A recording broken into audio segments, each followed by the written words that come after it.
zdravi prehrani moramo upoštevati redno, zmerno, pestro in sveže. Predvsem nas največkrat sekira to redno. Se pravi, redno pomeni, da bi imeli redne obroke, vsaj 3 do 4 dnevno.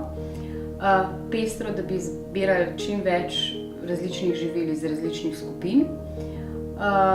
Sveže, da bi predvsem recimo pri mesu uporabljali več svežega mesa kot pa predelanega. In pa zmerno, da se krožniki ne bi šibili od prevelikih količin posameznih živil.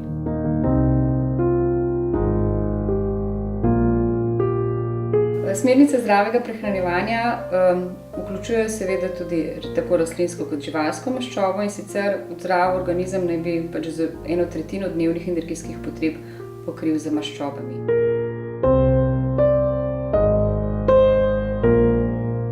Pogostost uživanja mesa lahko prikažemo skozi mediteranski način prehranjevanja, kjer nekako rečemo 2 do 3-krat tedensko. Mediteranska dieta je v bistvu splošno sprejeta dieta kot najbolj zdrav način prehranjevanja. Po mediteranski dieti se najbolj prehranjujejo recimo mediteranski narodi, Grki, Španci, Italijani. V slovenskem oziroma v evropskem prostoru velja kot za dieto zdrave uravnotežene prehrane.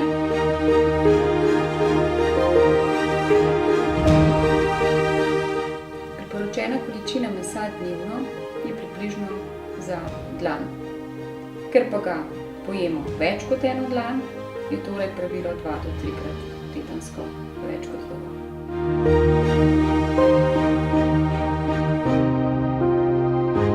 Za mlade in odrasle je lahko v kateremkoli delu dneva, načeloma ga jemo sredi dneva za kosilo.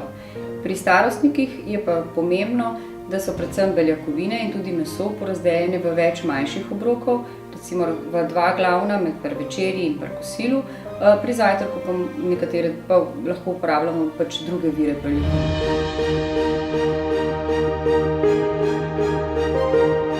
Recimo pri otrocih so potrebe nekoliko večje po beljakovinah, ker meso prinaša organizmu beljakovine oziroma potrebne aminokisline, in povečane so pri starostniku, zaradi tega, ker je njihova črevesna presnova organizma je slabša, in pa pri športniku, ker potrebujejo več beljakovin za pokritje povečanih potreb oziroma porabe energije.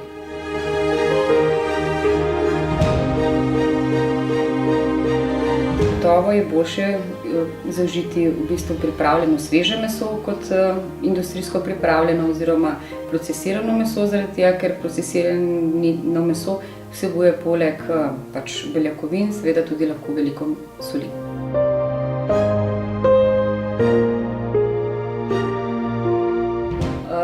Ne glede na vrsto mesa so najbolj kvalitetni kosi mesa, kjer imate v bistvu pusto mišično maso, se pravi pusto mišičnino, od recimo stegna pri govedini do recimo belega mesa, belih kosov mesa pri perutnini, kot so recimo prsa.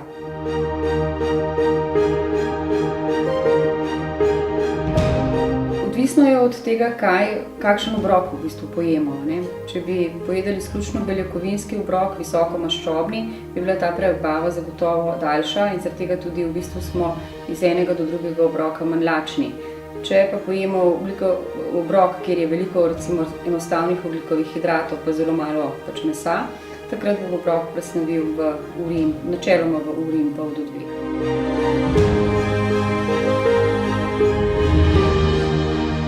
Predvsem, recimo, kadar uživamo rdeče meso, je pametno zraven jesti nekaj sveže zelenjave, predvsem recimo zelenjave, ki je bogata z vitaminom C, zaradi tega, da recimo iz rdečega mesa res dobimo tisto optimalno količino železa, absorbiramo optimalno količino železa, zaradi katerega rdeče meso v prehrani v bistvu sploh ali pa dajemo na krožnik.